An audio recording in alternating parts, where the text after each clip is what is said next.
lo. Kiban ron sampai maksudnya mana? Nabi cerita becut.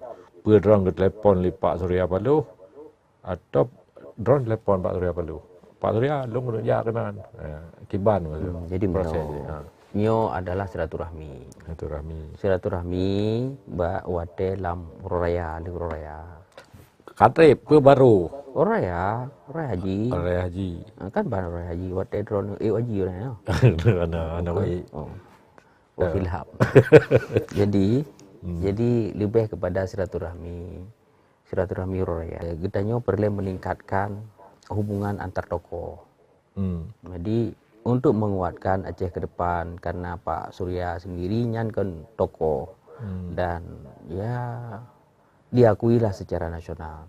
Maka oleh karenanya Lumpiki perlu ada merompok tokoh-tokoh yang lainnya untuk bagaimana tabungan Aceh